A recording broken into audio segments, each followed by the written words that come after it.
Okay, thank you so much, Miss Ratna. So fast, right? But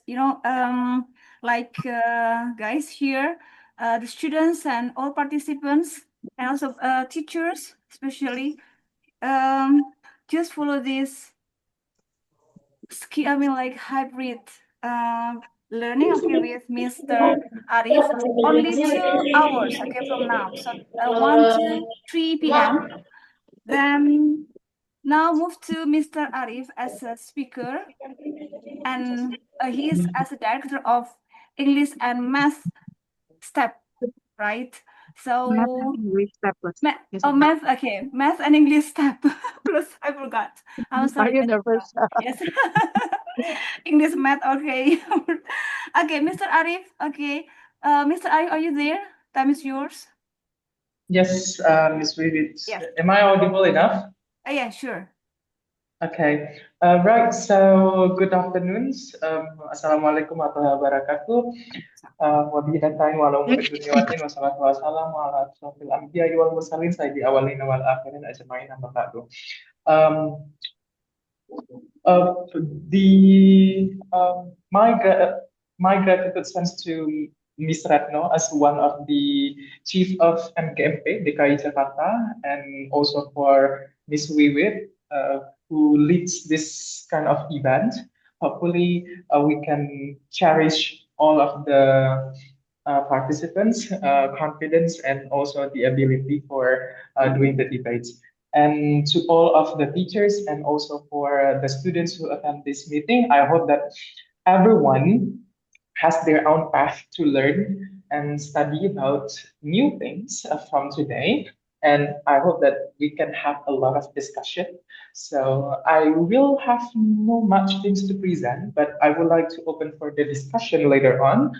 And probably if I have something trouble in my connections, please just wait because my Wi-Fi probably going to lay down sometimes. So hopefully that doesn't matter. And if you have any more questions later on, please just raise your hand in the meeting so you can use the icon that is actually existed inside of the Zoom meeting. Okay, right. I think that's all from my introductions, and let's just begin, yeah, because Ms. Vivian already sent the place to me. So let me share the screen. I'm going to use another device for my virtual face. So hopefully someone can pin me out from another device, since if I share screen, my face is going to be turned off in this device. So let me share the screen. Hopefully it's visible for everyone. Okay, I'm gonna use the microphone from here, but for this one, I'm going to, what do you call that? Using the video from the other sides, okay? So welcome to our first practice in these particular sections. I titled this meeting as Uplift Your Skill through the debate practice, so everyone can learn from it anyway. So the next one, let's look at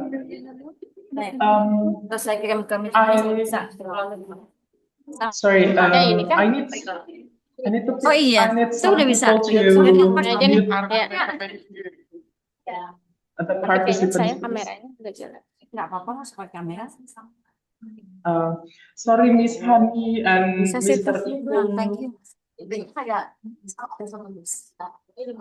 Hani, Miss Hani, suaranya bocor, Miss Hani. Iya. Tolong Sambil di-mute ya Bapak Ibu berjalannya ya. sesi, boleh di-mute dulu Bapak Ibu sekalian. Sehingga tidak akan distract gitu pada saat saya tampilkan screen. Ya, terima kasih. So let's just continue. So today we are going to talk about introductions about the speaker, and we are going to have trigger questions, debate structures, and alert, type of motions, how to create strong analysis for the debate, discussion prompt, and presentation. So beforehand, let me introduce myself. My name is Arif Rahman Risqullah, but you can call me Arif. And I am the director of Math and English Tablets, or we call it as a Pelatihan Debat Risqullah. And also, I'm the Chief of Operational Officer of the HSPD Jakarta Timur and certified Cambridge PKT and BNSP training of trainer level 4. About my company, Math and English Tablets, we focuses on math and English certification and competition. So basically for the OSN, for debating championship, for speech, for World School Championship, or we call it WSC or FLS3N, LKS, many more. So we focuses on helping the students who want to reach their potentials on those particular competitions. The next one, this is my schools anyway. So it's a talented-based school who credits the students to achieve their dream through national and Cambridge curriculum. So I have two institutions right now that I am currently pursuing as the director and the chief of operational officer. I think that's it for my introductions. And our school partners is included Yayasan Pendidikan Doa Bangsa, SMAN Unggul MH Tamrin, SMAN 8 Jakarta, and SMAN 8 Jakarta, Life School Rawamangun, Life School Ciracas, SMK 36 Jakarta, and 49. And there will be an upcoming school as well, will be our partners. And our success students, you may see some of them won the gold medal in English competitions, especially in Mandalika. And last year, I sent one student to go to national round, which is Levi from SMA 8 Jakarta for the NSDC Jakarta. And last year, I trained one of the SMK students, Ilham, to win the bronze medal in the first SMK English competitions. And some of them won the GMMUN in Jogja last year, 2025. And some of them also received IELTS then 8.5, and some of them get the best score in TKA.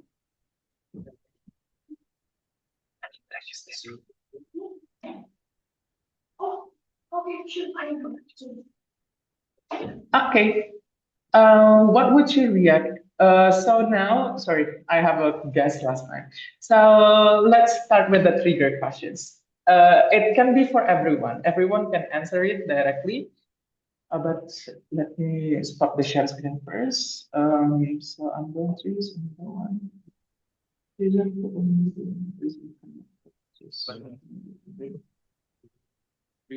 I cannot see the. Okay, everyone, I need your answer from the questions that I will give you on the screen. Everyone can answer. You can just raise your hand because it's visible for me.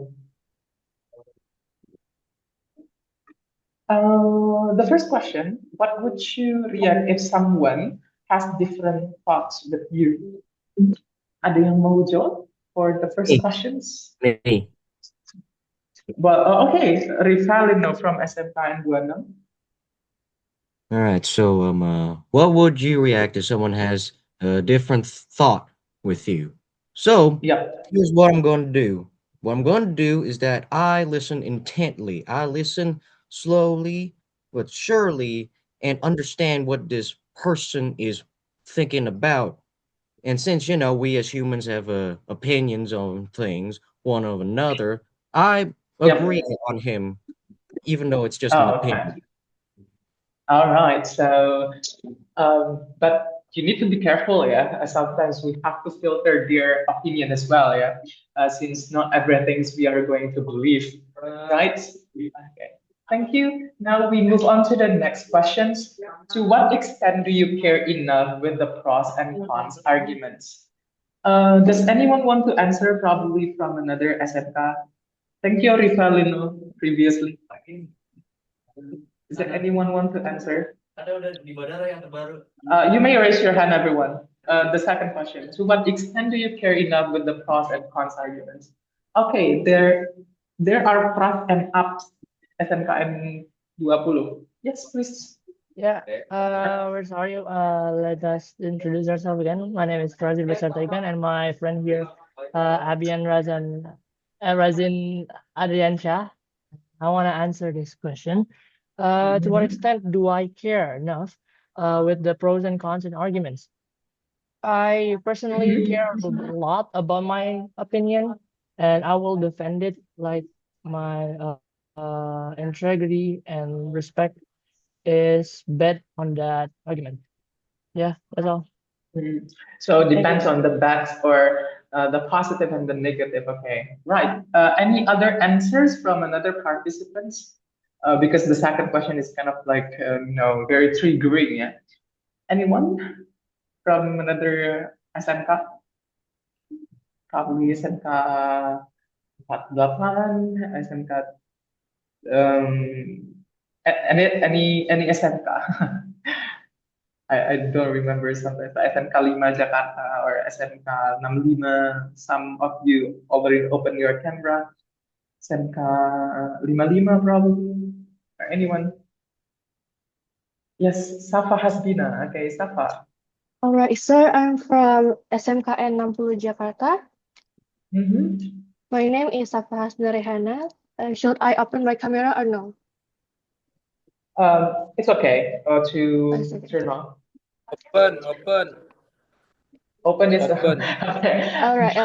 Open. Okay. Udah? Yes, right. Yeah. You're visible. So, I care about pros and cons to extent that I can form a well-rounded view, not just defend my opinion. If an argument is stronger, then I'm willing to adjust my perspective that shows critical thinking, not weakness. At the same time, I recognize that not every disagreement is worth debating if it's based on personal values rather than fact. The goal isn't to win, but understand the difference. All right, that's all for me.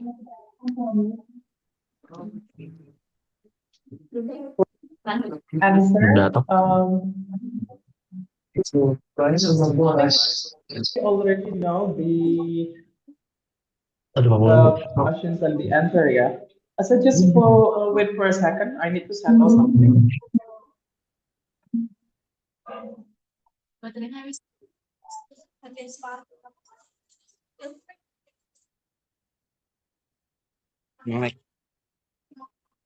Wait, just a second.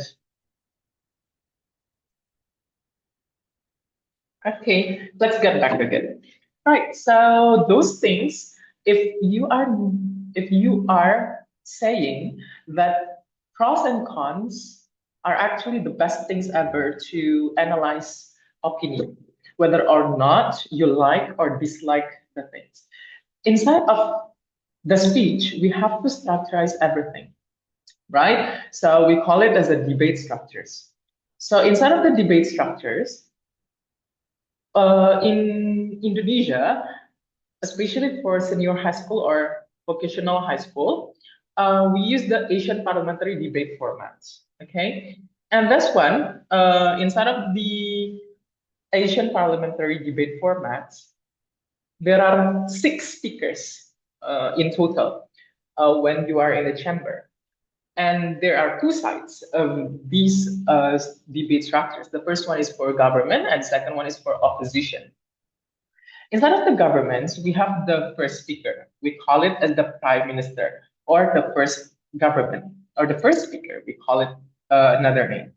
And the second one is the opposition, which is the opposition leader. We call it as the second speaker. Sorry, I need you to mute yourself while my explanation is going through, because it's gonna distracting. Sorry for that inconvenience, guys. Next, the second person of the government, we call it as a deputy prime minister. And the second person inside of opposition, we call it as a deputy opposition leader. And inside of the government, there is a government whip, or we call it as a third speaker.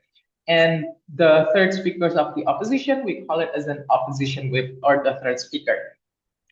And later on, when you come up into an offline debate, there will be a reply speaker. And one of the reply speakers usually speak after the third speaker of the opposition. That's why from the reply speaker, it cannot be a person from third speaker. So it must be a person from the opposition leader or deputy opposition leader or the second speaker. Okay, so I repeat again, the reply speaker cannot be someone from opposition leader, opposition whip or the third speaker, but they must come from opposition leader or the first speaker and the second speaker of the opposition. It goes the same way to the government side. The government reply speaker must come from the prime minister and the deputy prime minister. The reasons because of their responsibility. If you are standing as the third speaker and then you have done your speech, and then you come up to that kind of area again, and it's gonna be repetitions. It's gonna be redundant. Oh, you just spoke, and then you come up with the idea of the opposition reply again. So it's gonna be questionable. So that's why they must come from opposition leader or prime minister. Again, I said that please mute yourself while you are attending the session. Thank you. Next. This reference is coming from World School Debating Championships or WSDC. Okay, so the next one, let's talk about something inside of our regional system.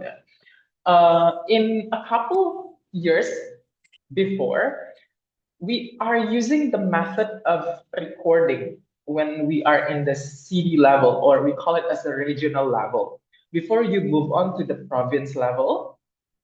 And then each speaker must speak 20 minutes. That's the maximum. But if you speak only 7 minutes or probably 6 minutes, it's not going to be granted. Okay? Why? First and first, you have not exceeded the time to explain everything that must be explained by your side.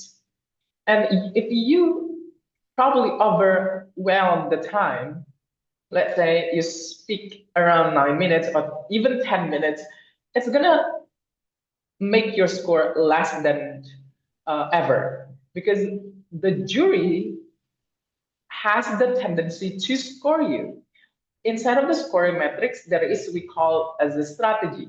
Strategy inside of these things is a very fundamental, because they are required to justify the time management. So be careful with your time management when you are into these debate structures, okay? Next, in MSDC district level, or we call it regional level, they usually require the participant to use video recording. Make sure you have stable connection and suitable device. You may use your phone, you may use your iPad, tablet. Please mute yourself, guys. Next.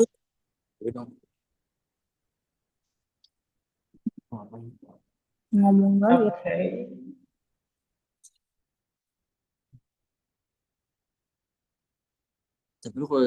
Bapak Ibu tolong di mute ya, dicek masing-masing itu di mute, jadi tidak mengganggu yang lain. Thank you. Please continue, Kak Arif.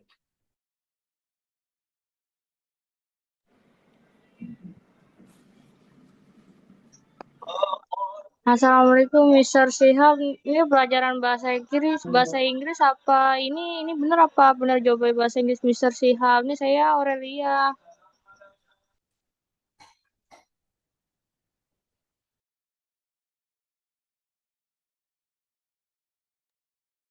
Mr. Arif, are you there?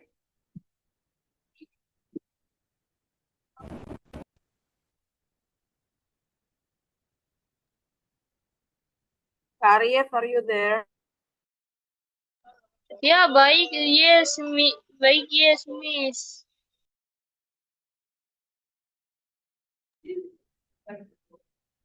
Mr. Arif, are you there? Hello? Oh, yeah. Someone mute me before, so I have Oh. to recall back. Okay. I'm here, but someone just muted me before. Oh, okay, I see. Oh, Yeah, okay. yeah. Yes, Okay. go.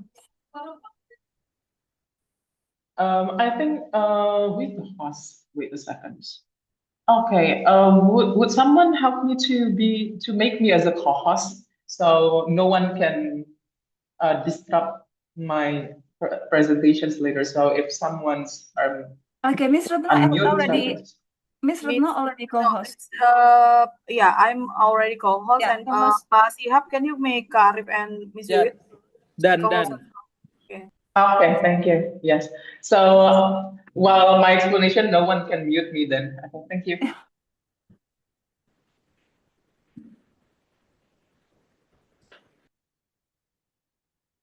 Okay, let me just continue.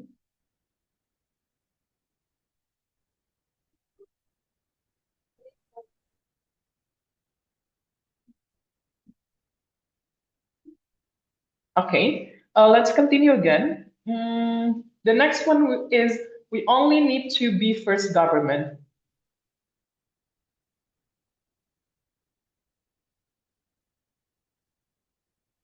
The first governments and the first oppositions are the speakers who are required to be inside of your position. If you are confident enough with the second speaker or the third speaker, but you are not that confident with the first and the first opposition, you need to study it actually, because from the past 2 years or the 3 years after the COVID-19, they only focus on the first speaker. I couldn't open the file. I opened the file because I see the. I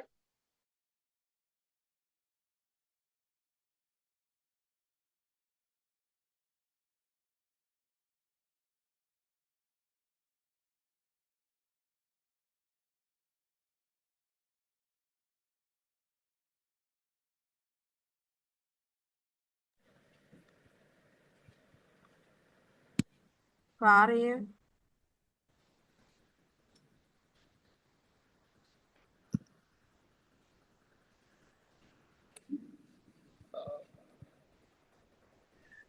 Sorry, I don't know what happens, but someone still mute myself. So I guess, Pak Sihab, you can just mute the person who actually unmute. Because if you unmute, if you mute all of us, I'm gonna mute and then I need to go back again to the Zoom. Iya, Pak Sihab di mute aja yang bersuara ya, Pak Sihab ya. Iya. Oke, oke. Oke. Ya, jadi yang di mute yang berisik aja Pak Sihab. Takutnya nanti kalau saya ke mute juga, saya harus balik lagi ke Zoom. Ya, kita lanjut. So let's continue. Yeah, there is an alert in this debate. So first thing first, you need to remind your time when you build your case building. This is what actually have done so many days, so many months, so many years when it comes to the NSDC competitions, because you don't remind about your time from your case building. So you forgot how many minutes that you are actually doing the case building. So the jury only give you 45 to 60 minutes to case build, record, and submit the video. But because probably you think that the motion is too hard and then you are struggling to find the data, you are struggling to find any arguments, I give you some strategies for this.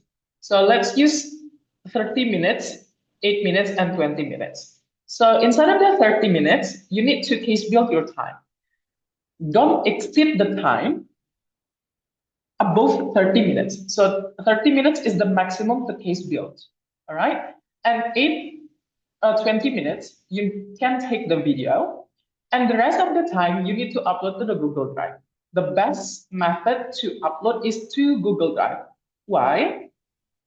There are some people who upload on the YouTube, but they cannot upload it to the Google form because of violations. So the YouTube block their a video, because there is a tendency of language that YouTube think your sentence is impolite. So they stop your video to be uploaded, right? So be careful with that. So just upload to the Google Drive, because that is the best facilities. That is the best things that you can do. Okay, so just upload to the Google Drive. So I repeat again. So the jury only gives you 45 to 60 minutes. So just build your case building for about 30 minutes and 8.20 minutes to take the video. Don't take so much videos and then you believe that, oh, this one is not really good, I'm gonna take another video. Nah, that usually happens. Let me make it into bahasa Indonesia then. Jadi ada beberapa orang yang memang pada saat recording, mereka berpikir bahwasanya video saya itu kurang in terms of misalnya pendapatnya kurang seperti itu, atau misalnya pendapatnya itu masih harus dipoles lagi gitu, atau misalnya nih biasanya bapak ibu guru bilang, oh tadi kayak kurang nih, tambahin ini, coba record lagi sekali lagi gitu, atau misalnya videonya kurang. Jadi itu nggak boleh ya, jadi harus dibiasain untuk case building dulu 30 menit. Jadi Bapak Ibu dan teman-teman sekalian biasakan untuk case building itu tidak lebih dari 30 menit. Dan nanti baru 8 minute 20 minutes itu take video. Jadi nggak boleh take videonya itu berulang-ulang kali. Jadi cukup satu kali aja take video.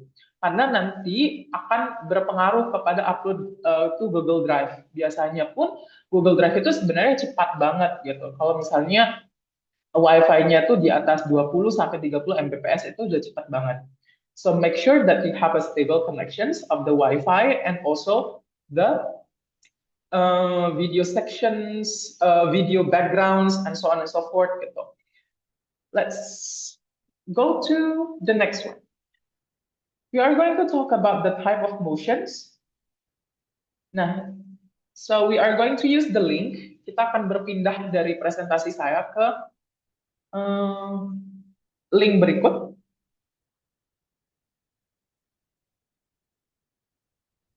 Nah, kita buka dulu linknya. Teman-teman boleh juga sambil lihat link yang saya kirimkan supaya bisa sambil lihat lewat device-nya masing-masing. So you may be able to look at the link. Open that. Stop share. Kita coba lanjut ke screen tadi spesifik tab. Kemudian kita akan ke sini. Full screen.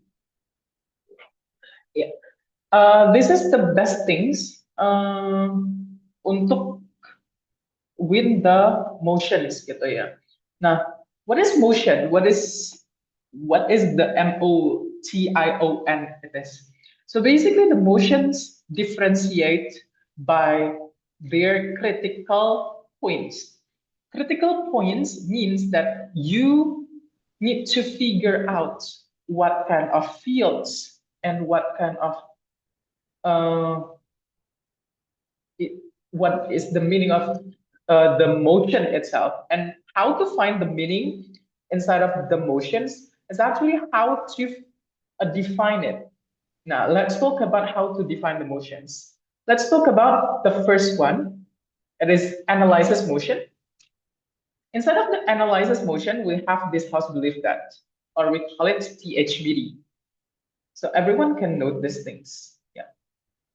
THBD, this house belief that, and there is a THF, or this house supports, or this house opposes, or we call it THO. Three of them usually called as the analysis motion. For example, this house supports the rapid global eliminations of both tariff and non-tariff barriers to free trade. In these motions, you are not going to implement something. You just need to analyze the motion in general and argue whether it is true or not. For example, let's talk about another motion that is very simple. This house supports the ban on cigarettes.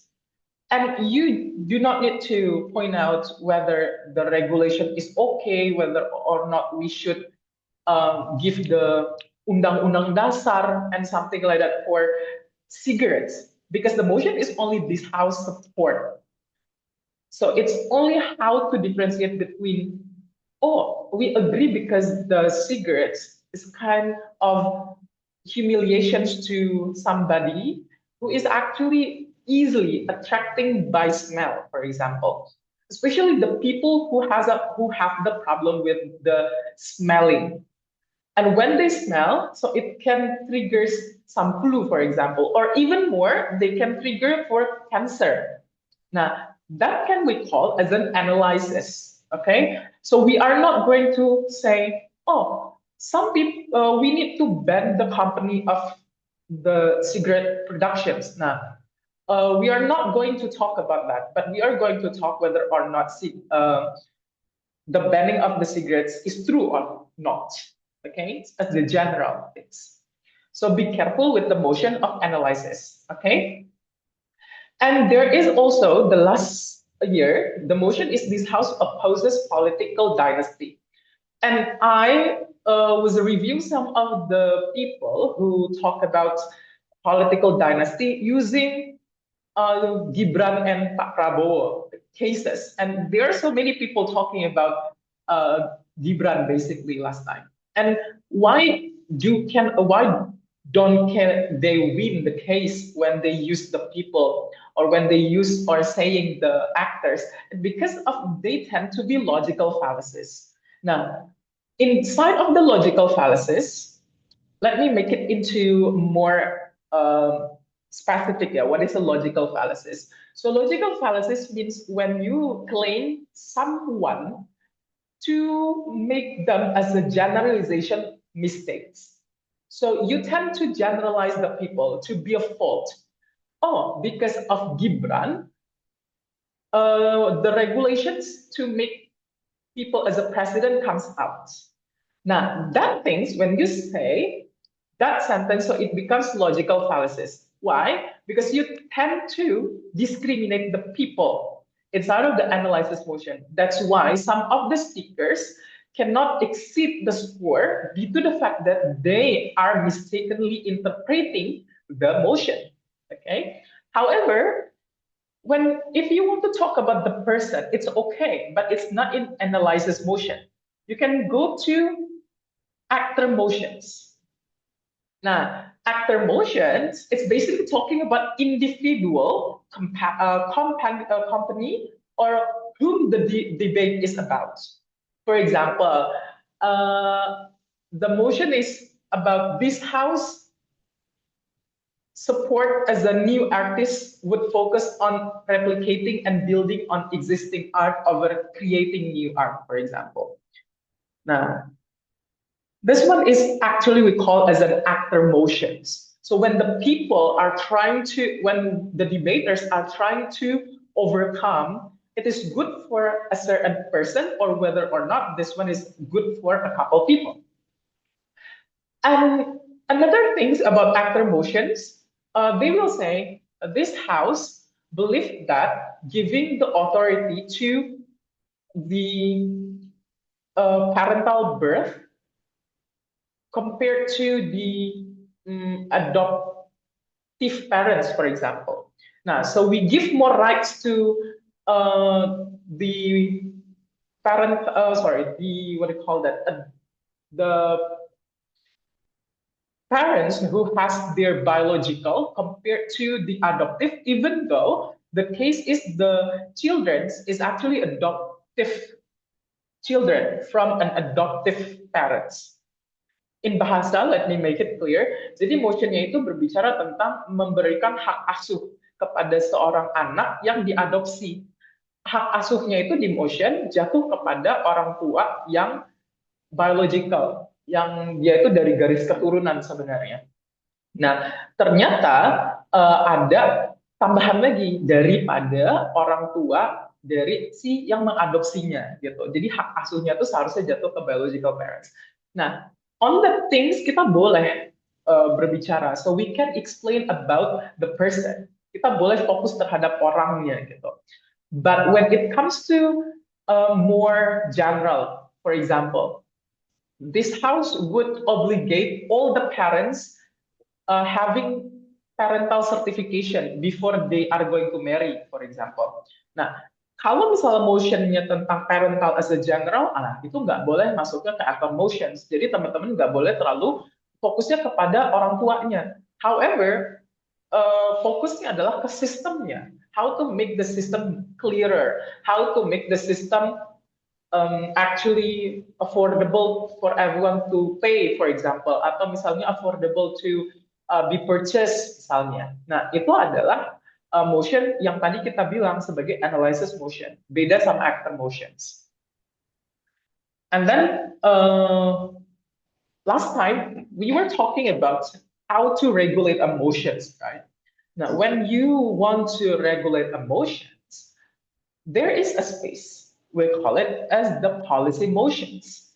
Inside of the policy motions, they are using the word this house would ban, for example, or this house would impose carbon taxes on individuals.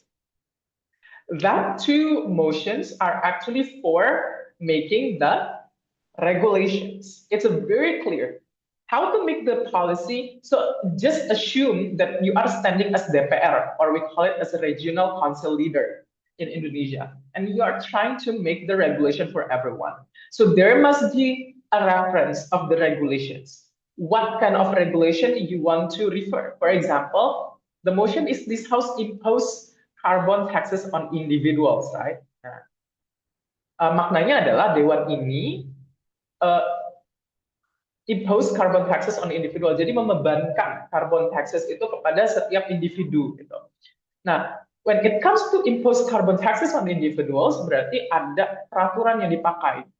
We are going to talk about later on this kind of typical things. Nanti di hari kedua, online kedua itu ada tentang politics, IR conflicts, dan social movement. Kita akan berbicara lebih spesifik tentang topik ini. However, when it comes to like this, peeps, students, teachers, you must think how to ibaratnya condong ke konservatif or liberal. Why? Nah, those conservative and liberal things happens in the debate as a whole. For example, you are standing as the conservative, and then you are believing that more constructive regulations can be applied for the society. When you stand as a liberal inside of the opposition, so you are trying to make everything easier. As simple as, okay, if there is a carbon taxes, it's going to be hard for some individuals who are actually standing in the lower middle income family, for example. Now, that things is actually coming from the liberal people. But when you are standing in the conservative, okay, we can subsidize them actually if they just need to follow our regulation, and we are going to subsidize them by the end of the day. So problem solved. So those things in this house we'll talk about the stakeholders. That's why inside of the policy motion, there are chambers when you put someone or a group or an activity to be your standards in these motions. Now, those standards is actually for the models to plan your policy. Now, when you want to plan your policy, of course, there must be a people that can be impacted by your regulation. As simple as in your school, if you are OSIS, you are a student council leader, and then you are trying to make the regulations, everyone must shake hands before they come to the school with their teachers, for example. They must be polite. They must do salam-salaman in the morning, for example. Now, that's the regulation, right? However, for somebody, probably they are coming out of Asian culture. Nah, mereka itu datang dari different regions dari Indonesia. Misalnya mereka datang dari Australia yang nggak ada budayanya tentang shake hand misalnya gitu. Atau shake hand itu sebenarnya bukan sebagai kelumrahan di negara mereka. It's not something that they need to obey And then when they come to our side, you need to decide how to treat these people gitu. Gimana caranya nge-treat orang ini once dia masuk ke dalam our kind of policy. Jadi ada beberapa orang kan yang nggak bisa masuk langsung ke policy kita gitu kan. Dan itu akan membuat pertanyaan dari banyak orang. That's why when it comes to policy motion, itu panjang analisisnya, especially when you come into a prime minister. Jadi banyak stakeholder yang harus dipikirkan gitu. Nah, talking about stakeholders, itu ada yang namanya prefer a world motions gitu. Nah, prefer a world motions itu adalah THP, a world where even after COVID-19 is no longer a threat to public health and safety. Nah, prefers motion itu hanya mengcompare apa yang sebenarnya baik untuk masa depan. What is something that is valuable for the futures? So, let's say the motion is about this. This house prefer a world where even after COVID-19 is no longer a threat to public health and safety, remote work remains the norm. Okay, we are going to talk about remote work in this side of the house, right? If you are supporting the motions, of course, you are going to support the remote work. Let's say the first things that you are going to think is about how to argue in the conditions where everyone is in a conservative work. Let's say they are PNS. They need to go to the office. They need to serve the people. And there are still elders who cannot actually do the technologies. So how to tackle the area of conservative work for the people who are freelance like me, for example? I'm not working in the office. I'm not staying in the office. I'm mobiling to some else place, somewhere else. It's gonna be easy for me to work remotely. So for me, as a person who are actually doing it easily, yeah, the regulation is suitable. So your homework is how to tackle the people who are not thinking the same as you inside of your world. That's how you win the debate. Okay? So it's not going to talk only about, okay, if it's a remote work, everyone needs to do this. But what if there are some people who work like inside of kelurahan, for example, inside of the sub-district. They cannot work it remotely. How to answer every people inside of one sub-district at the same time, gitu kan? Especially when it comes to remote area. So there must be like a way to do it. Now, so those things must be evaluated. Is it good or not for those people who are actually affected by our remote work rules? Okay, so it's not going to make a policy. It's not going to make a regulation. Again, the regulation is only inside of this house. But in the pre-first world, you are only talking about whether in the future it is good for the people or someone only. Okay. The next, the last one is the regret motions. Instead of the regret motions, it's talking about the past. Okay.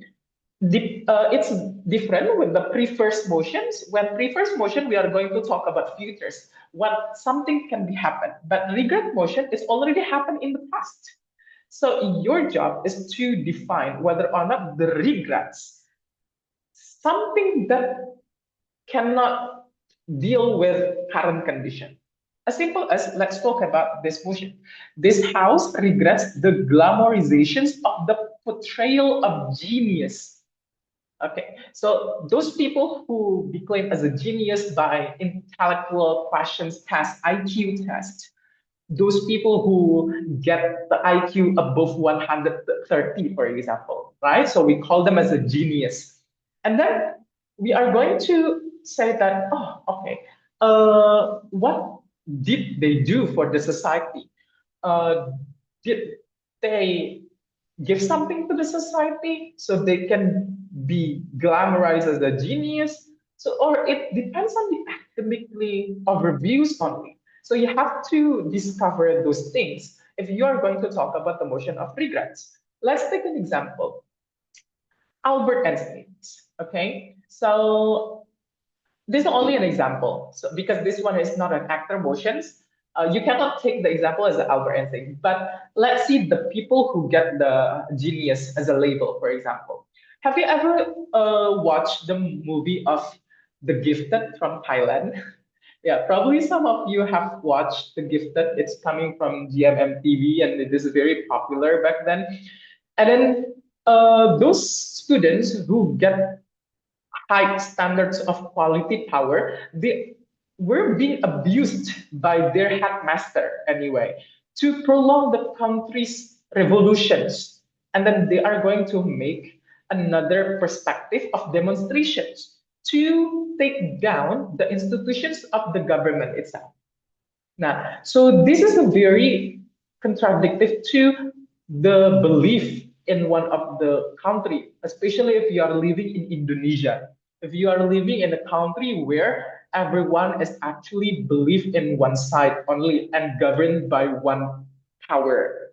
Now, and this motions we were seeing in the past. Okay, that thing happened. So would we want to prolong it or we stop it? Now, that's the first questions when you are into the case building. So that's the things about regret motions. Before we move on, I would like to open probably for about 3 question and answer. If you have questions from these slides or from my explanation before, it's time for you, everyone, to raise your hand and I'm going to give the answer directly. Is there anyone want to ask something or have an experience about the motions, or you are still zoning out about what is the motions? Please raise your hand. Okay, there is one from SMKN 19, Artanti. Yeah, please do ask your question. Thank you for your time. I would like to ask 2 questions. The first one is, can opposition agree to the motion but rebut the solution, act, or idea of proposition? Or does opposition has to disagree to all about the motion? And the second one is, does government team make the base of the argument that oppositions cannot oppose, for example, a definition of something? Thank you. Let me make it simpler. You were asking that is it okay to support the government definitions and tackle their solutions? Is that your questions? I'm sorry. No, but my question was, if maybe the motion is this house would ban something, and the proposition said we have to do this in the strategy A, but opposition agrees that this motions needs to be conducted, but with a different strategy. Okay. So you agree to the motions, but not agree to the solutions. Is that your question? Yes. Okay. Let me ask you back. What's your name again? Is that actually Asanti? Because I guess that's a girl name. My name is Ashraf. Okay. Ashraf, let me ask you something. If I say that elephant is big, that's I can agree with. And then you are in the side that elephant is not big. Would you like to agree with me when you have different thoughts or not? No. Right? So basically, you cannot agree with the motions, whatever it is. Okay? Okay, so we can implement this kind of things, but in a different way. That's logical fallacies. I can say when you agree to some circumstances, means that your stand is not really clear enough. Okay. And the second thing, it goes to logical fallacies. What is logical fallacies? I think I have explained it before. So logical fallacies means that you are trying to make your arguments less comprehensive, and you claim that something can be happen, but only in circumstances, in some circumstances. Now, it seems that you say you are not that stable to answer and tackle down the motions. So when you are standing on the opposition, yeah, backlashing everything. So it's going to be stronger and it's going to be more proper as an oppositions. Would that answer your questions? Because of that, I would like to ask another question. I was once in a Zoom meeting about debate too, but there's a list of rebuttals that can be used, and one of them is like, this is true, but ... How do you use that? Oh, okay. In that case, we were saying we were not being denial. Okay, so when you say that it is true, let's say the motion is this house would ban cigarette, like what we discussed before, and then the government says those people who already consume the smoke cannot directly stop from smoking. And then I say that, yes, it's true for those people who cannot go out of the zone of smoking directly. However, it's not the point. It's the point is how to make the system clearer for the society who are not being able to smoke. For those people who are actually can smoke and cannot stop directly, first thing first, we can subsidize them. Let's say inside of the restaurant, let's give the space for those people who are actually smoking. So we will not harm them when they are actually want to smoke and something else, but we harm them to make the smells goes to someone or goes to people who actually cannot smoke. Now, so what we criticize is not their assumptions to the people. So we are not criticizing the people, but we are criticizing the system. So when you cannot find the arguments or the solutions that they give to people who smoke, now that's the thing you need to rebuttal, okay? Because they will say a lot of things. There must be a loopholes when they do not explain it. So when they do not explain it, now that becomes your rebuttal. Would that answer your question? I'm sorry, that answers my first question, but can I move to my second question? Let's ask it someone else first, yeah. So after someone else asking the questions, yeah, probably we can open for you again. Okay, thank you, Ashraf. Okay, so is there someone else want to ask? Gendis okay, from there is SMK Gendis. Yeah.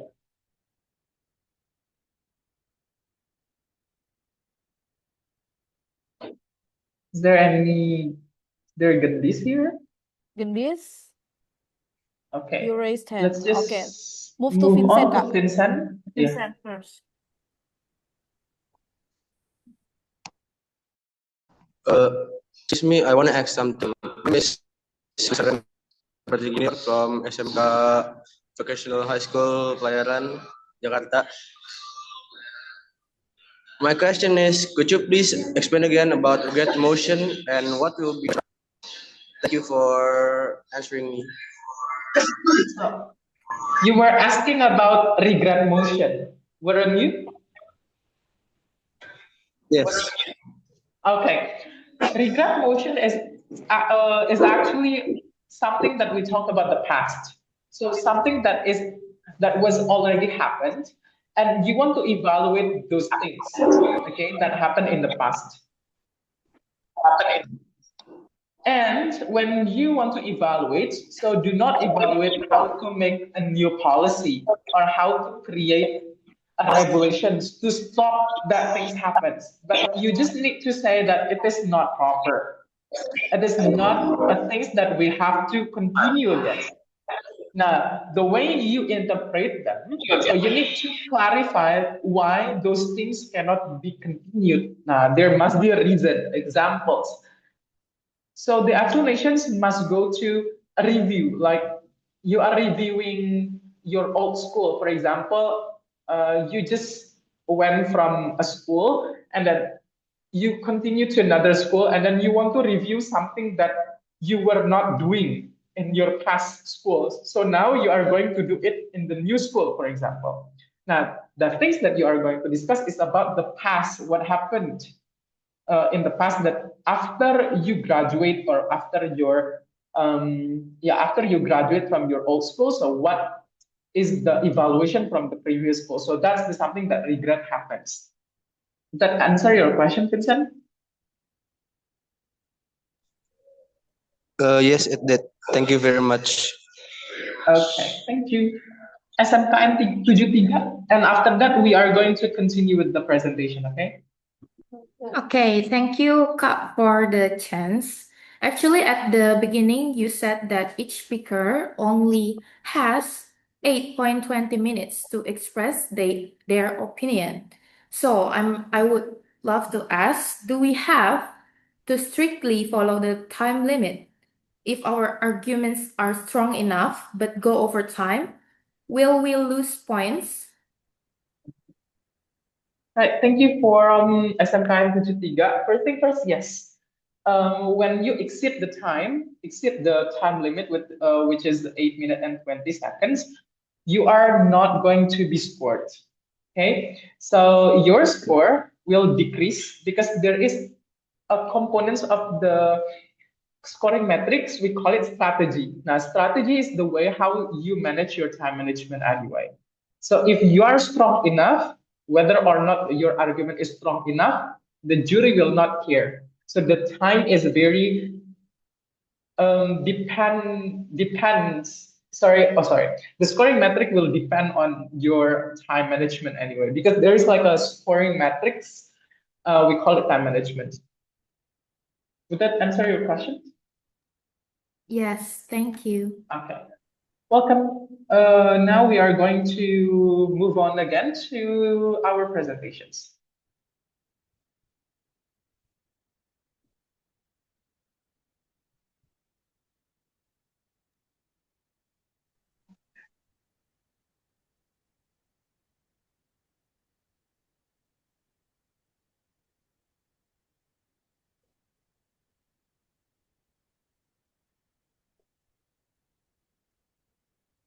Okay, we have another trigger questions.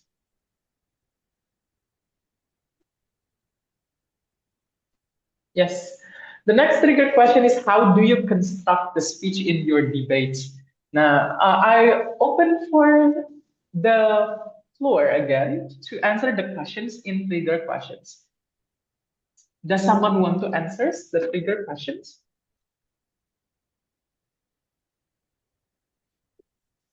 Anyone? Anyone? Jangan takut salah. You may raise your hand. What do you think?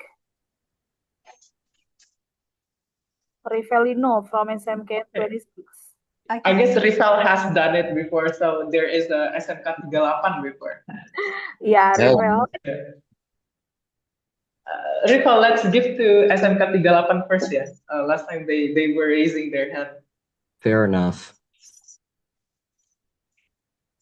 Hello, let me. Is there someone from SMK 38? Okay, cool. So my answer is, how do you construct the speech in your debate?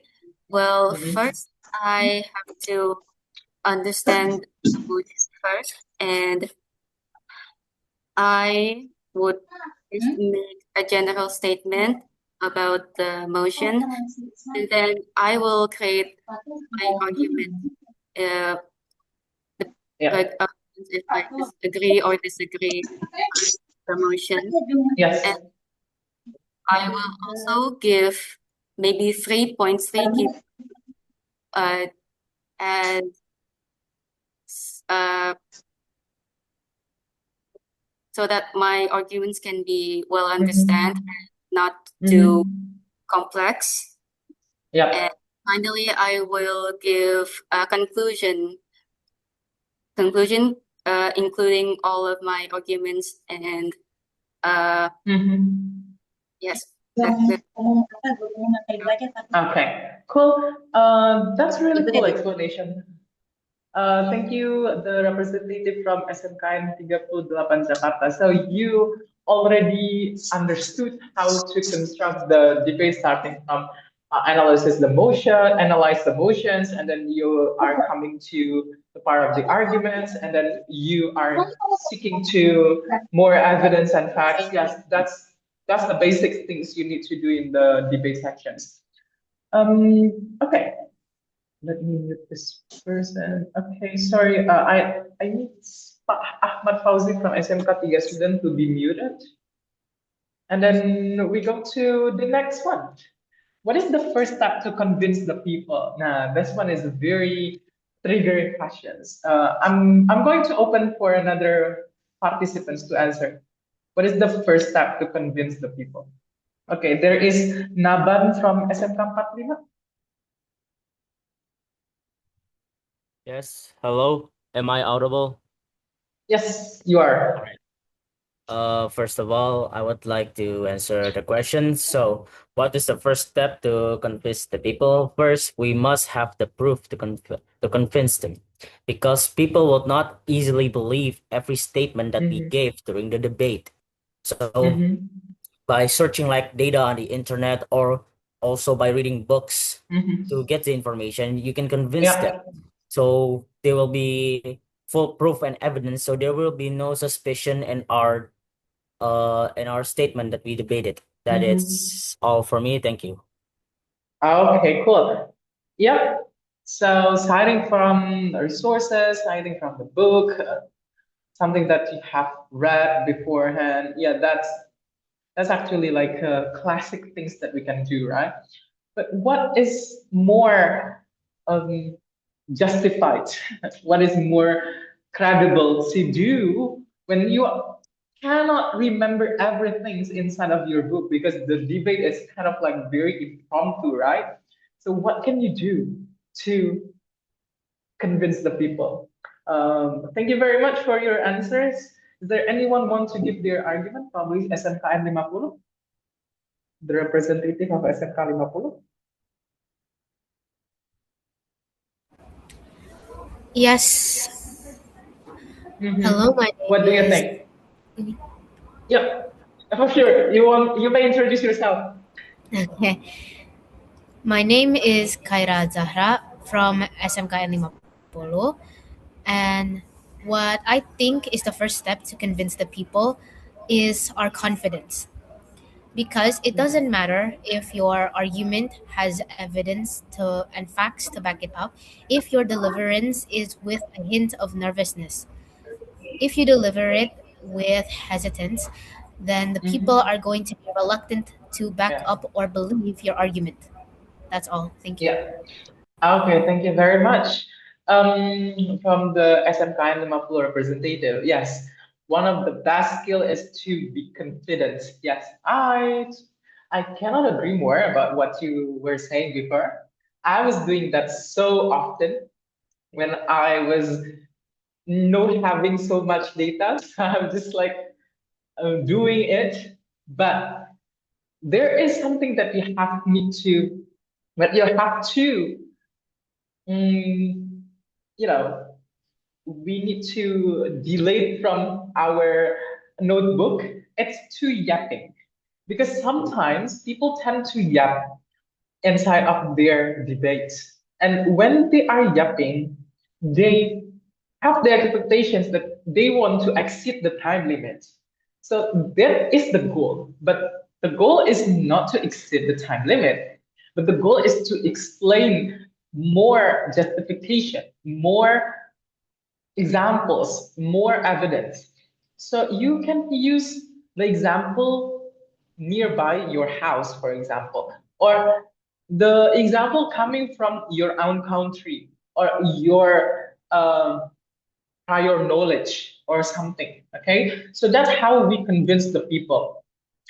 Making the evidence, yeah, as a debaters, you must read a lot of data, a lot of news, a lot of examples in the world, but you can also take it from your surrounding as the basic prior knowledge for you in the debate sections. So now let's talk about the first step. The first steps of doing it is to forecasting the debate. So how to forecasting the debate? So the first things that you have to think is actually the clashes. So let's talk about the clashes. The motion is this house regret the social preference for optimism and positivity. So the people don't need to be optimists. They don't need to be positive. So that's something we have to regret, okay? And the first things that you can ask is the clashes. For example, will this be a toxic level of positivity? Is it preferable to the counterfactual? What will that counterfactual be?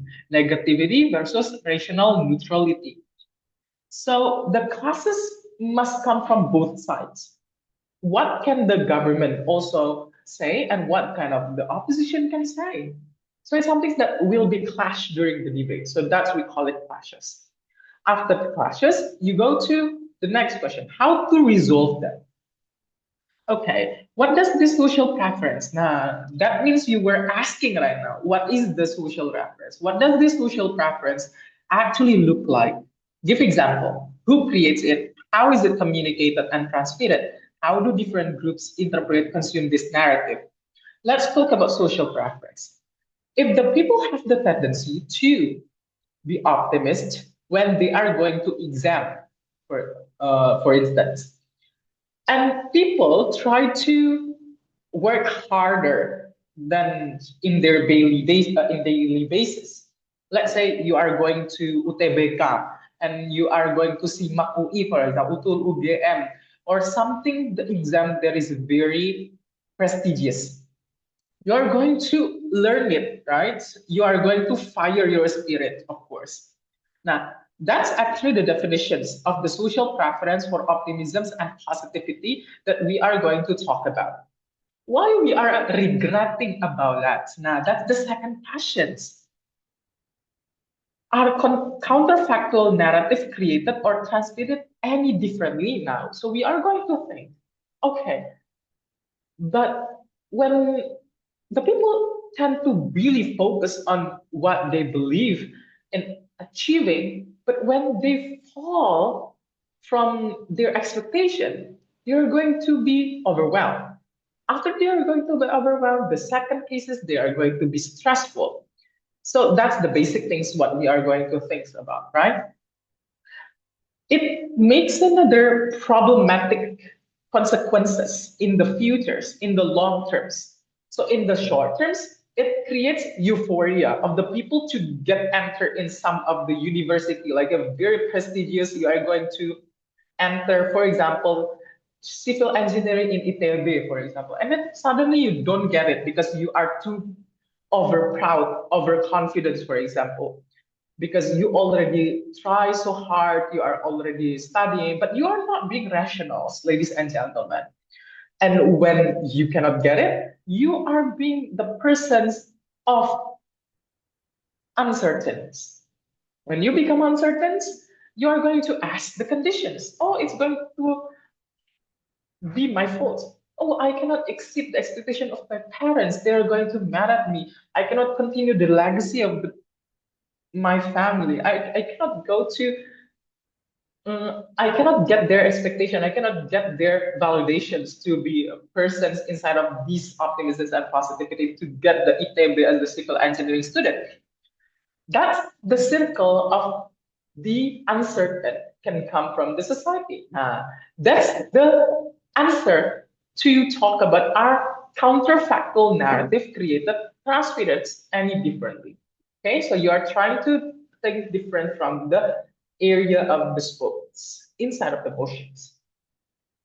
Next, second step, responsible for painting up pictures. Now, this is very high skills on the debate because you need to paint the current issues, characterizing the current issue in the status quo. For example, the question is, why does a specific problem raise? Let's talk about the previous motion. Regret the social preference for optimism and positivity. So you're trying to say that most people become positive and overconfident and over-optimism because they have the euphoria of themselves. Their hormone is getting through uplifting day by day because they have the expectation from their surrounding, the motivation from the surrounding. That's the case come from. What happens after that? Nah, that's the next explanation, which is characterizing the main actors. Setting the metrics. What is setting the metrics? Setting the metrics means that you are going to uplifting the cases to be deeply exercised. How to deeply exercise? So you are going to give preemptive outframe all other impacts in the debate. As an example, I said before that optimism and positivity is not good for the people who are going to enter the some of the expectation, whether or not they are going to the university, they are going to get their privileged job or something like that. They are going to, overconfidence about what they are going to dream. And then my preemptive would say that what is the oppositions will say to me if I say like that. So that's actually the preemptive. As an example, I will say that, okay, the opposition will oppose me inside of this kind of argument because they believe positivity and optimism is a very fundamental for the people to get their motivation back when they are at the back of their things. However, we believe it's not about optimism of themselves. It's actually the external factor, how they deal with their kind of cases. If the cases cannot resolve at the beginning of the points, they cannot get their optimisms and positivity by the end. Let's take an example. When you are lost of your mind, some things that you cannot achieve in your dream. Let's say you cannot get your university dreams. Of course, there will be a couple of people, let's say in Japan and South Korea, many students get into suicide because they cannot achieve their dream university. By the end of the day, these things, it's not coming from their sides. It's external factors, right? So if the opposition say that the optimism and positivity can boost their motivation again, it's actually a logical fallacy because there is no coherence between how to make the people get motivated by their optimism because that's not what they need. What they need is actually more inclusive space to be more listenable. When they are listenable by the people, for example, the parents, their community are not saying that, oh, it's okay. No, the people doesn't need that. The people just need to be there, listens. That's it. That's actually another thing. Now, that things we call it as a preemptive, or we call it preemptively outframe from the previous arguments. Okay. The next one is about don't be too clever. Take all obvious lines of argumentation. Run it cleanly and clearly, and try to give as many layers of analysis.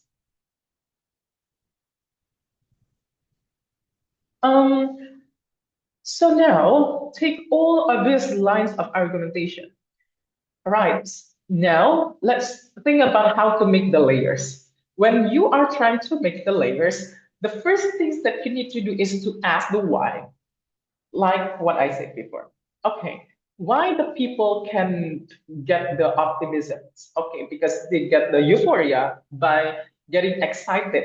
Why they are getting excited? Oh, because this is their era. Now, that's actually the layers of analysis, the reason why your impacts are achieved. So this can help you to opening the half. What is the opening half? Stated in the PPT, opening half is prime positions to matter down, not much material to engage with, and all the arguments to take. So you do not need to over-exceed your arguments. Let's say, I'm going to say 3 arguments, but you cannot explain all of your arguments by the end of your time. So just have 1 or 2 arguments, but you can make the layers of every single analysis and answer every single why, it's way, way, way better rather than having a lot of arguments, like a 3 or 4. I usually heard about the debaters speaking. I want to say for about 3 arguments, but they cannot explain the last arguments because they have a limited time. So I personally use only one argument, but with 7 or 8 explanations below it, and all of them are connected to each other. So that is more valuable inside of jury's eyes, okay, compared that you are saying overlapping arguments. That's the second step. We go to the third step. This is the third step of how you make the arguments. Engagement. Now, the engagement is very fundamental. It's very substantial to be highlighted because you can show how you engage with other teams. Because when the motion is kind of like you are going only talk about your side, but you don't engage to your opposition or your governments, and then the motion is kind of like, okay, you're only talking about your side, but you don't engage to the others. This is what happens, what I analyze beforehand, what happens in the first SMK English competitions, yeah, when in the final stage, I guess some of you have reached out the final stage beforehand. So this is my strategy. Don't really talk about yourself. Engage with the others is much appreciated by the jury. Why? When you are engaged to, you listen to what they have said before, what they have discussed before. That's why you need to make your arguments and also your rebuttal. So the rebuttal means that you need to tackle the biggest lines of argumentation from your oppositions. But there is an alert. Don't rebut or engage with every little thing to seem like you are being responsive and generous. Identify the critical analysis that holds up your opponent's case and give robust, multi-layered rebuttals. In other words, go for depth rather than comprehensiveness.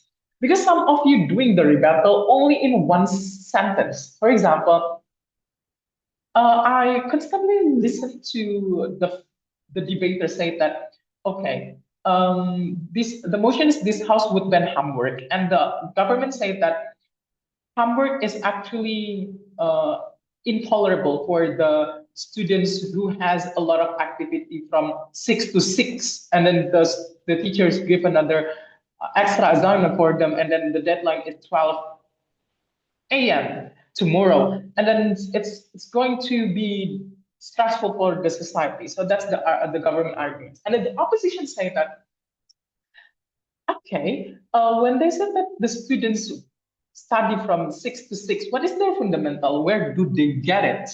Now, where the data come from? It's a logical fallacy because most of the schools regulations, it's only taking from 6 to 2.5, half past 2, for example, or probably 3:30.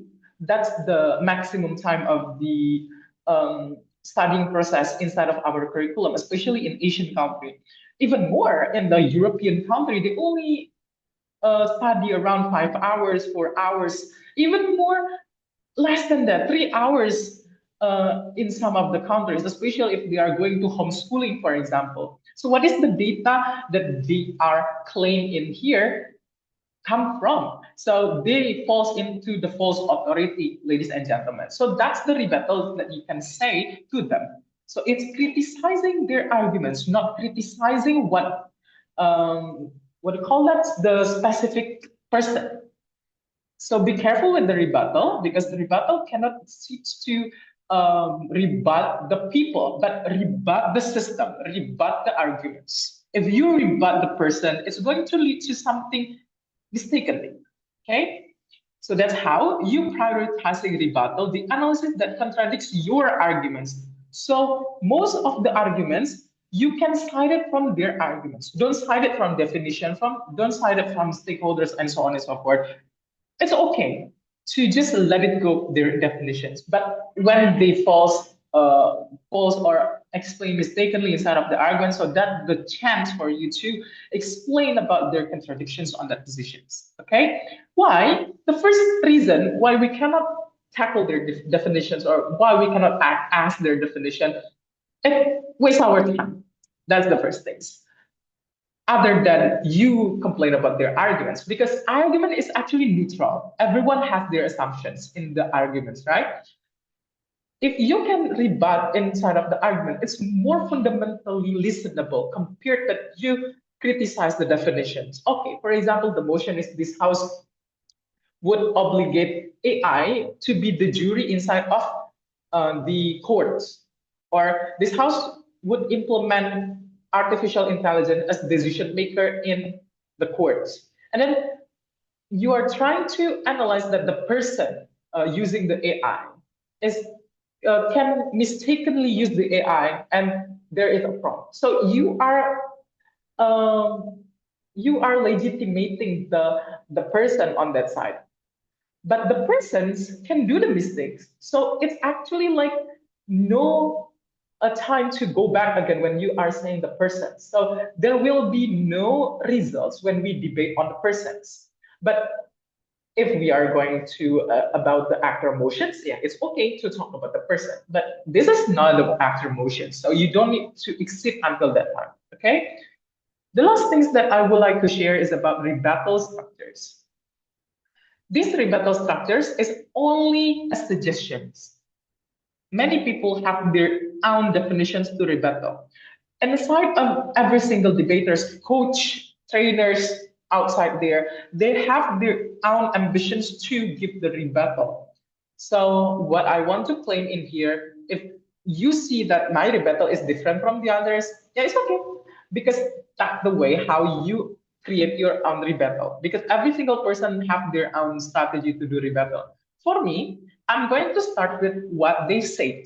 Okay, so I'm going to cite what they said at the beginning, and I'm going to make the tiered responses and the implication, like what I do before. Okay, they say da da da da da da da. Okay, what makes it false? Now that's tiered responses. Okay, what makes it false? After what makes it false, what is the implication? What makes it negative to the people? So that's actually implications. Okay, so that's my structures in rebuttal. And we are going to talk about logical fallacies more. We are going to talk about logical fallacies deeper in next meeting, in the second meetings. So you are going to see how the logical fallacies can be aligned with the rebuttal itself. Okay, let's talk about tiered responses now. It's not true. Even if true, it is not important. Even if, then weak. Now, so you can say that it is not true. That's the first thing. The second thing you can say is even if true. The third thing that you can say is not important. Why? The fourth, even if. Now, you can say, even if the opposition say the positivity can boost the mental of the persons and makes them go back to their gut, and then they can pray asking for their freedom and something like that. Even if they do all of that, it cannot boost directly to those kind of actions, right? Because what they need is not the sudden movement, but they need an approach of grieving. Give them a space, giving more than sustainable freedom for them to reflect. That's mostly to be taken when the people getting inside of the trouble. That's why optimisms and positivity is not the things that we can pursue when they are inside of their grieving time, for example. Now, that's the things when I use even if. And I'll give you more example later on in the second day of our meeting, okay? The next one, always explain what you rebuttal achieved. Did you successfully mitigate it, taken down assumptions, or anything? So by the end of your rebuttal, you can say, right, the argument from the oppositions is settled down because we have countered them using the. Okay, so that's how you do the rebuttal structures. So you can use the what they say, tiered responses, and implication. So the implication is something that what you already achieved Okay, so it's going to be like a link back to all of your rebuttal structures. All right, that is all from my explanations today. Before we go to our pause assignment, I'm going to give you a pause assignment later on, and we are going to discuss the pause assignment in the next meeting. I'm going to open for the question and answer. If someone in here or all of you guys want to ask me again, please do so, because that is my last slide for today. So we open for any type of questions right now. If you have your concern, please do consult right now. You may raise your hand.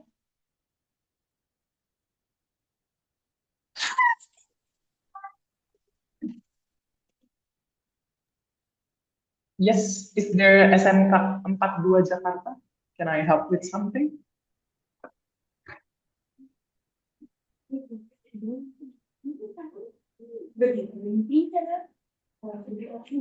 Ya, SMK 42.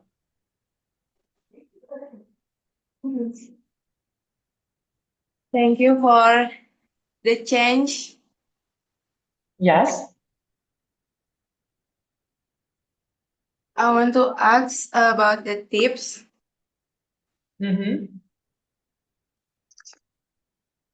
How do you manage them? How do you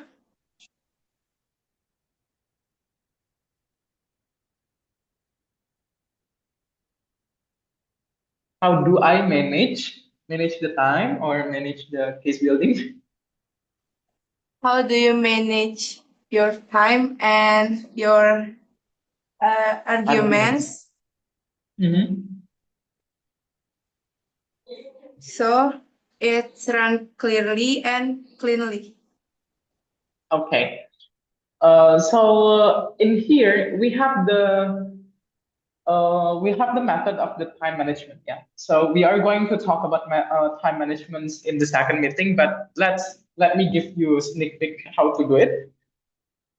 The first one, you can talk about if you are going to be the prime minister, so you are going to talk about the definitions and so on. This the part of the first speakers before that I have explained to you. So the beginning of the 2 until 3 minutes, so you are going to focus on the definitions, the stance, the characterizations, the first step that I explained to you, okay? The second one, from 4 minutes to 7 minutes, you can go through the second step and the third step, okay? So that's how you end your third step. By the end, the last minute, which is the 8 to 8:20, you can use the conclusions or the evaluations to your arguments, okay? So you can use 3, 4, 1, not 1, but 20 seconds to close your speech, like a link back to all of them, okay? But we are going to talk that later in the next meeting. That's only the sneak peek, okay? I hope that answered your questions. Do you have any more questions? No? Can we go to the next? No. Okay. Thank you. We go to SMK 19, Ashraf again. Thank you for your time. I'd like to ask the question. Does government team make the base of the argument that opposition cannot oppose? For example, a definition of something. For example, usually at the first speaker or the prime minister, they explain some definition about the motion. But in the last competition I went, we were clashing about the definition about doesn't fulfill something. The proposition say doesn't fulfill means it is intentionally, and the opposition says it's halfway, but their leadership is done, so it cannot be fulfilled. So, yes, I would like to ask, does the government team make the base of the argument that opposition cannot oppose? Okay. I have mentioned it before. During the rebuttal section, if you are going to be the leader of opposition, which is the first speaker of the opposition, try to not rebuttal the definitions about their definitions. But what you criticize is whether or not their argument is aligned with their definitions. Okay. So what if, now the next question is, what if our argument is actually totally different from their definitions?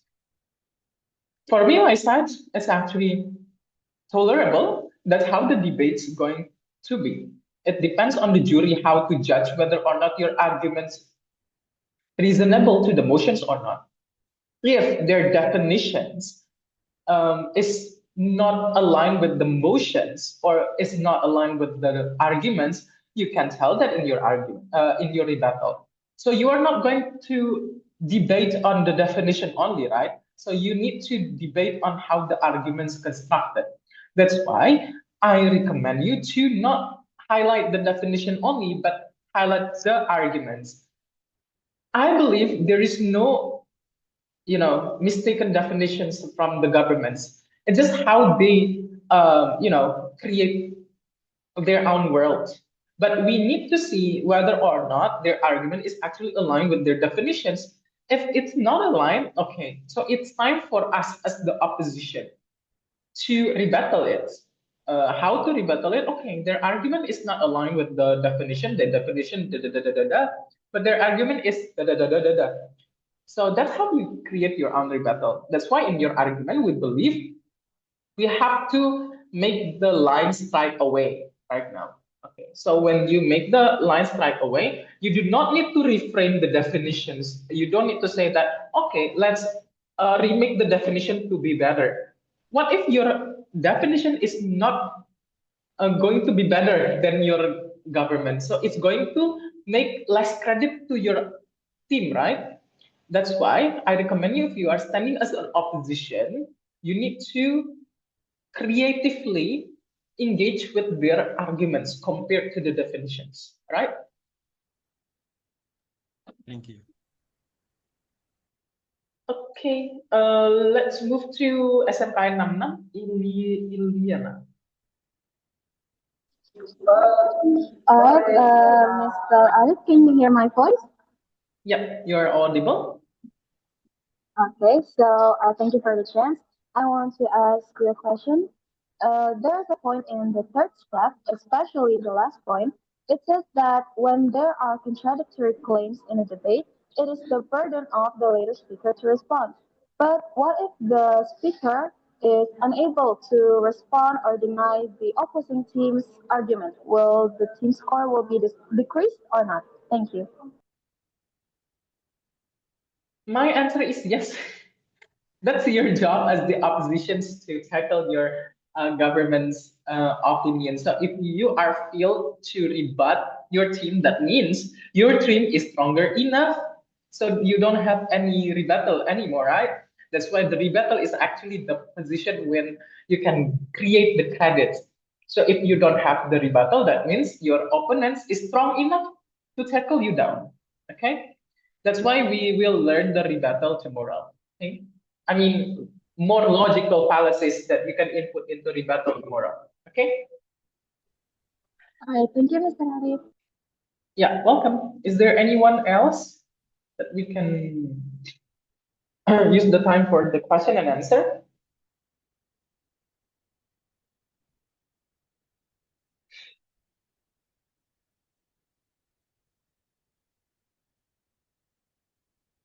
Okay, Gendis, please. From SMK Bakti Mulya, isn't it? Hello, Gendis. Okay. What about another people? Okay, Safa Hasbina again. All right, so this is back to the article. Again, can you make your voice clearer? Because it's kind of like echoing in my side. I'm sorry. Wait, yeah. because I'm not in my school right now. I'm sorry. Oh yeah, it's okay. So this is back to the article that the article says that fact motion are based on objective evidence, yet in modern competitive debate, we see an increasing politicization of fact. How should a debater navigate fact motion when the very baseline of objective truth is contested by the opposing side or the judge themselves? Okay, you were asking about how to rebuild your arguments again when your argument is actually attacked by another team. Is that what you were asking? Okay. Yeah. So it's how the debate's going to be scored anyway. So even though the other team will give you counter arguments, the jury will decide whether the counter argument is actually relevant enough or not. Okay, so don't think too much about it. However, if you are the last person of your group, now if you're the third speaker, if you're the third speaker of the government, or if you're the third speaker of opposition, it's okay to rebuild again, but don't make a new argument if you are in the third speaker. But you can rebuild to confirm, like reciting from your friend's argument, it's okay. But using a new argument, you cannot. Okay, so for example, the motion is going to talk about this house would ban homework, for example. And then you are asking that banning the homework is actually valuable in the government world due to the fact that there are many students who cannot actively engage with the homework, and then they get into stressful and so on and so forth. And then the opposition say they only say that in some of the people, right? Okay, if they are stressful, there must be like an external factors why they are stressed because of these materials, because their job is actually to do the homework. If they are stressful with the homework, we can believe that there are a lot of chances that it makes it burn out. For example, the condition of their family, the conditions of their neighborhood, the condition of their school status, blah, blah, blah, and so on, right? So that's how you rebuild your friend's arguments, okay? So you're reciting from your friends or your team arguments and make it into your arguments, basically. Is that answering your question, Safa? Yes, and thank you so much for answering my question. All right. Appreciate it. Next, we have Rifalino. Yes. You may ask your question, Rifal. Yeah, I want to ask a question. You see, when we build speeches, we do this in Microsoft Excel where we plan out everything. So what I'm trying to say is that if we wanted to make our argument, how do I say this? Reliable and actually like factual in a way. Sometimes I actually put in the links into the Microsoft Excel. And apparently back in the day, I was not allowed to do that. So judging from a more experienced person like you, I want to ask, should I put the links in the Microsoft Excel of the planning process of the debate or no? Okay. Why do you need to put it in the Excel, Rivel? Like, what makes you do that movement? I just wanted to show proof. I don't want I just don't want no baloney in my my debate. Don't blame me. I want no lies, no bookies, that's what they call it. Rivel, jury is not that stupid as you want to say. They have their own device. If they want to search, it easily for us to it easily connects us to the website. It easily recites us to the resources that we are going to search. So you don't need to, bring all of your facts on your paper if you are not that confident enough to use the actual data. Because the thing that inside of the jury is not the actual data, but how you perform the data to be simpler and strengthen your arguments. Okay. So, for example, you want to give the data from CNN, New York Times, and many more, for example.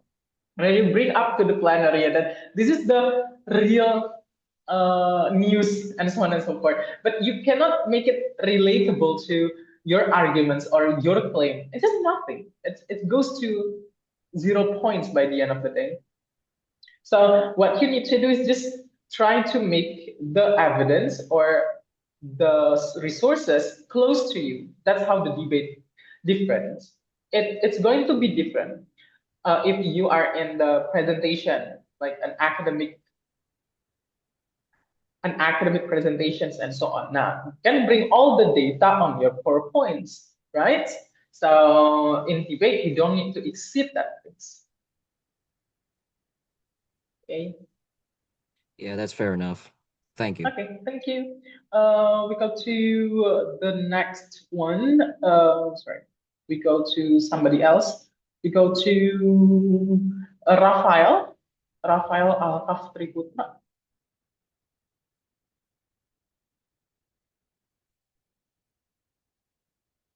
No Rafael. Okay. We go to SMKN 46. SMKN 46 Jakarta.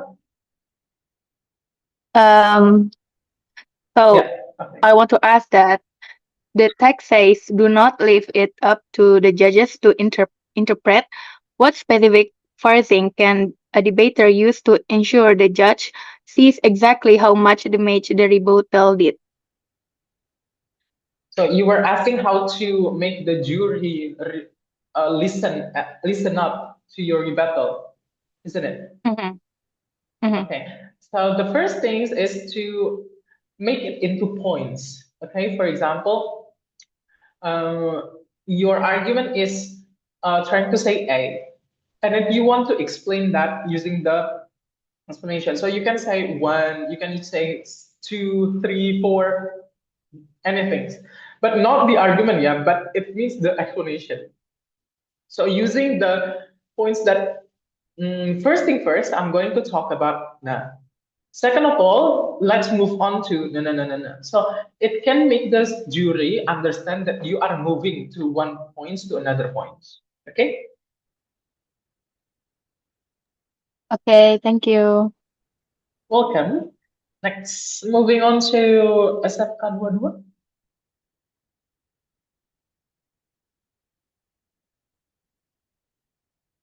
Is there any SMK 22?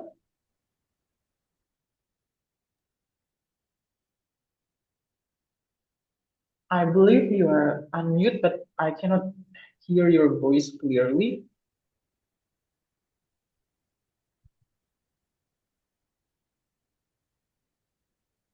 Okay, we are going to move to Naban. Naban SMK 45. Is there Naban? Hello? Am I audible? Yes.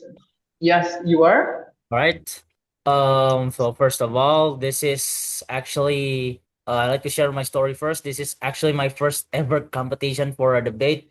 So at the time, I am very nervous, and I would like to ask you: is there any tips or what is your inspiration so I don't really fumble my statement when I do the competition? Is there any tips or any like advice that you have, since as far I can see you are very good at being an expert in debates? Thank you.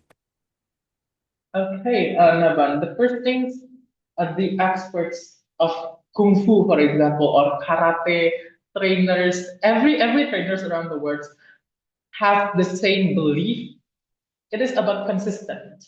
So when you are being consistent to practice and then receiving the feedbacks, and after receiving the feedback, you are going to, what do you call that? Implement that in your reality. That's how you can master it. So what is my tips?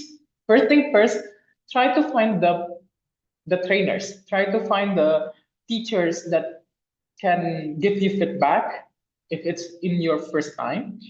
And then try to ask them whether or not they are available for you if you want to master it. The second thing is, if you have done getting the coach or the trainers, you need to extend it by your personal training, right?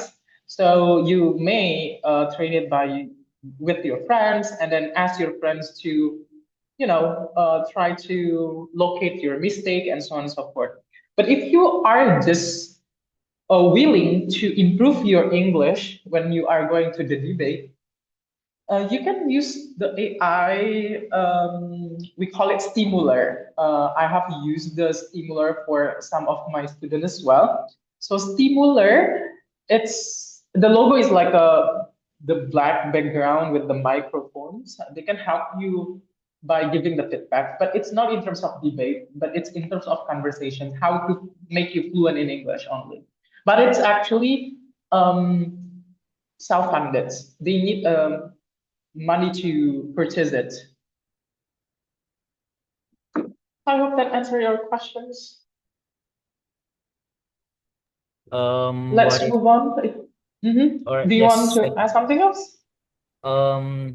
If, for example, I have no tutors or teachers available, like you said before, is there any other methods that I can use besides like using AI, or should I learn from any other sources? If it's in terms of debates, try to engage with community. You may find it on Facebook, or you may join some of the English club community on your school, and then ask how would you like to do training with me, and so on and so forth. I was having like an online community on Discord, and we actively debate every single night when it is on the NSDC selections until nowadays. So how to find it? There are a couple of them on Facebook. I've found them on the social media anyway. So just try to look upon. I also found that on X, on Twitter, I mean. And then there are a couple people open for, sparring for debates and so on. And also you can join these things and ask someone inside of the group, does anyone want to do online practice with me? Just want to check it. And then ask for the adjudicators who wants to freely become the adjudicators if they are master enough. Yeah, fine. That's how you can get the people. Okay, thank you for the answer. Welcome. SMK 58?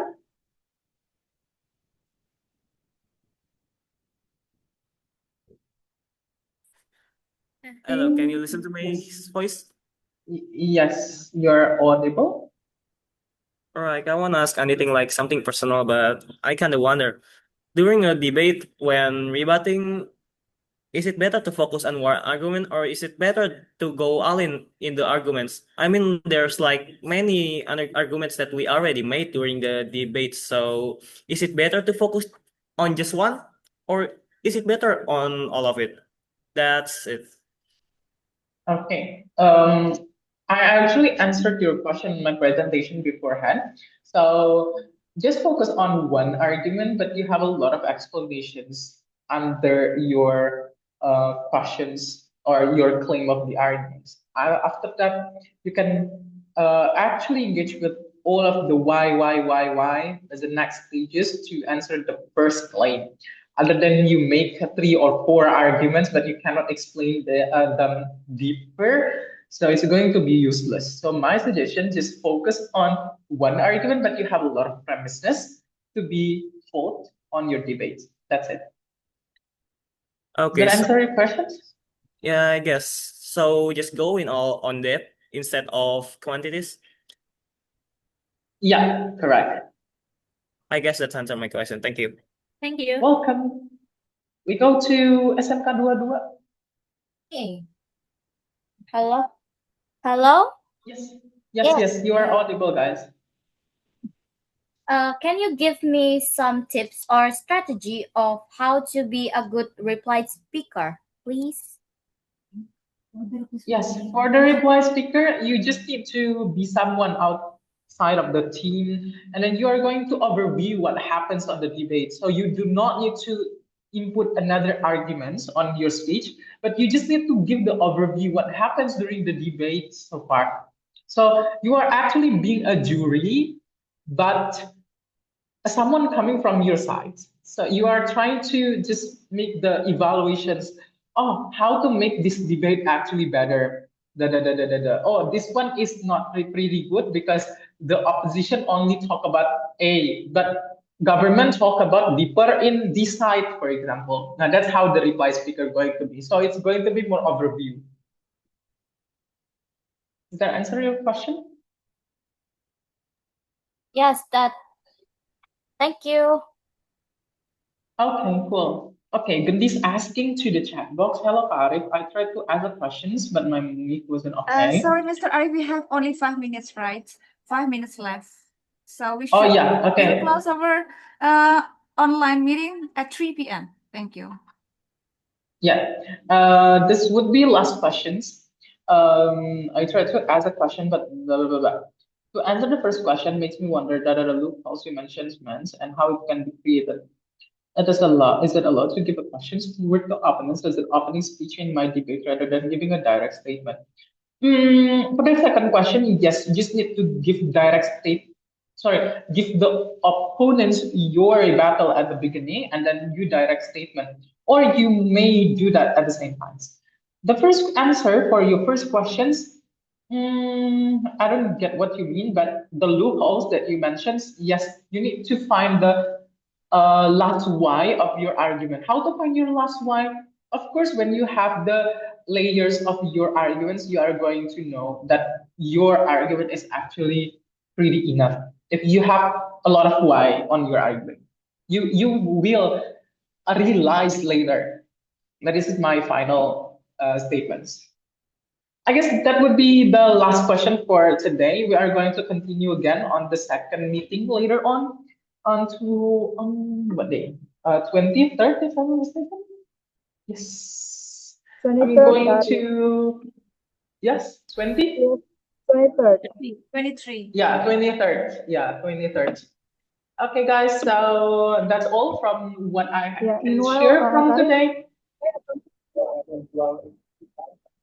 Tarif, may I add something? Yes, Yeah, Miss Seno. so students, from today up to 23rd, you can ask questions in our group, and don't forget to follow Tarif's Instagram and Math and English Step Plus. The Instagram address is on the group. That's all. Thank you, Tarif. Okay, thank you very much, everyone. We'll see you around on online meeting again. I cannot wait to see you offline anyway. Bye, everybody. Bye-bye.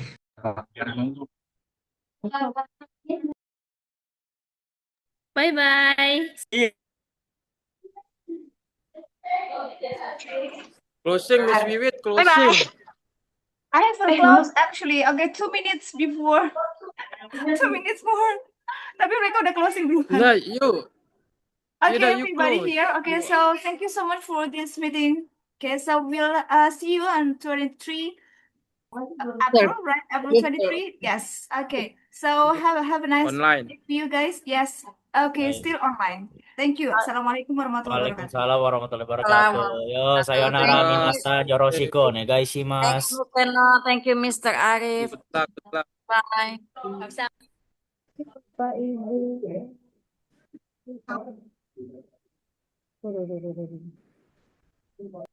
Nanti kalau gitu di sini